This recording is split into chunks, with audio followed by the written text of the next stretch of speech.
we begin this morning by building on the remarkable dialogues of yesterday.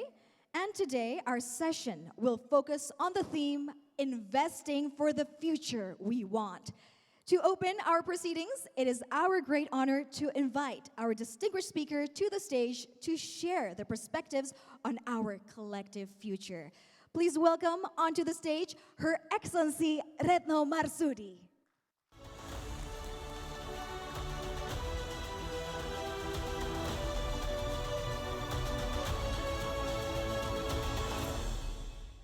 So it's very good morning to all of you, and I do hope that you have a good breakfast this morning. First of all, of course, thank you very much for having me. So let me start by asking you some question. What kind of world that we want?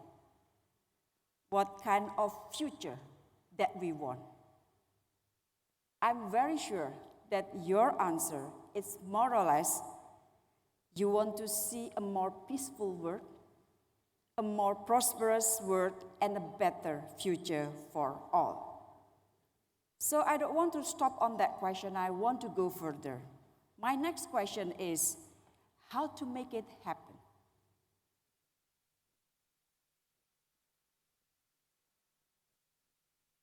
Today, I will not talk about peace and security because many already spoke about it. I want to bring you your attention to an issue that is very close to our life. Very close to our life, even it is on your table. What is that? That is water. So I want to talk about water. Why? Because water is very important. Water is our life. There is no life without water, and there is no future without water.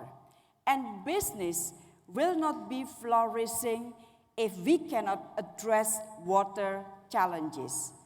Our lives, our houses cannot stand to the future if we are not building resilience to water. So, colleagues, friends, let me bring you data at global level. More than 2.2 billion people, so 1 in 4 people, still live without safely drinking water. 4 in 10 still live without safely managed sanitation. That is including 419 million who practice open defecation. That is about sanitation. 2 billion people still lack basic hygiene services, including 635 million with no facility at all. Another data shows us that 4 billion people experience severe water scarcity at least 1 month each year. And by 2030, global demand for water is projected to exceed supply by up to 40%. So that is reality, this is fact that we are facing, and with this fact, we learn that water is too little. In other part of the world, we also witness other 2 dimensions of water challenges. Water is too much, manifested among others through flood, and too polluted or too dirty. Not all of us realize this emergency situation. For a long time, water has been undervalued. It has been treated as abundant, cheap, and someone else's responsibility.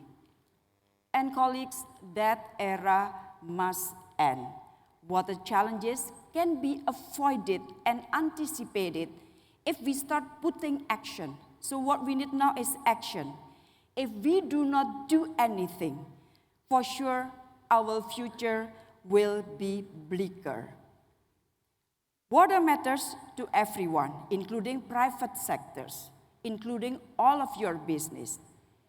Nearly 60% of global GDP about $58 trillion, is moderately or highly dependent or moderate dependent on water availability. Therefore, water is not just an environment issue. It is an economic and business issue. And it is a matter of economic and business sustainability. Water is embedded in everything we produce. It grows our food, it cools our data center, it enables manufacturing, it underpins energy production. Yet, more than half of global freshwater resources are already polluted and degraded. So we are running global supply chain on water systems that are increasingly fragile and in many places failing. Colleagues, climate change turns scarcity into volatility. Climate change does not only mean rising temperature. It also means water uncertainty, more drought, shutting down production, more flood, damaging infrastructure, and World Bank said that in 2024, water-related disaster causes economic loss as much as $550 billion. And last year, it cost as much as $360 billion in economic loss. In several regions today, factories are already faced to pause operation. Why? It is not because of shortage of labor or capital, but because there is no enough water. So you know exactly how the direct impact of the water challenges for business. So water risk becomes operational risks, and this is why private sector must be part of solution. So, colleagues, water has been seen as the job of the government and utilities.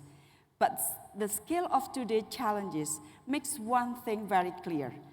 Public budget alone cannot deliver water future we need.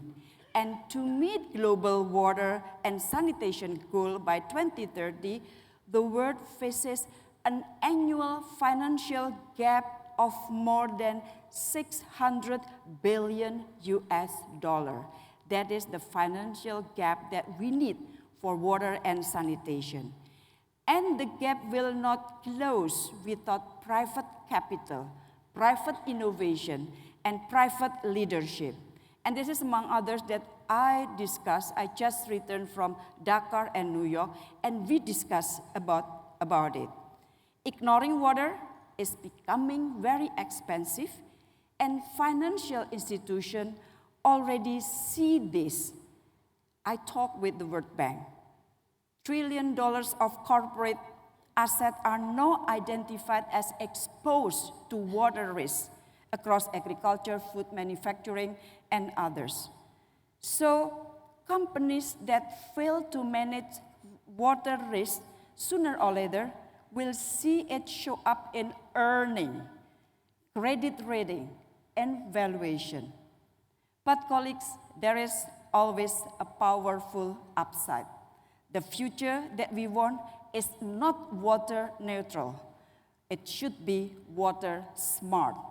The companies that treat water as a strategic asset, not a free input, are building resilience, trust, and competitive advantage. So my last part is about leadership on water. It should start in 3 practical places. First, inside the company. It begins with how a company treats waters in its own operation. Leading companies are mapping water risks across facilities, investing in reuse, recycling, settle, clear efficiency target, and others. Second, across the supply chain, For many businesses, the majority of water use is hidden in supplier, raw material, agriculture input, component manufacturers, and others. Third, through investment and innovation. So water is one of the most underinvested critical systems in the global economy. Investment is urgently needed, among others, on water reuse, recycle, smart infrastructure, leak detection, and others. So, to close, partnership is the multiplier. Most effective water solutions happen when private sectors work together with the government and communities. So the future we want is a future where companies know their full water footprint and actively reduce it, facilities return cleaner water to nature, then they withdraw, supply chains are resilient to drought and flood, and water investment deliver both returns and security. And it is something achievable. What we need is bring water issue to your boardroom, to policy making processes. The future that we want, one of prosperity, resilience, and growth, depends on how we manage water today. Your leadership is very critical because in the end, there is no profitable business on a dry planet. And I thank you very much. Thank you.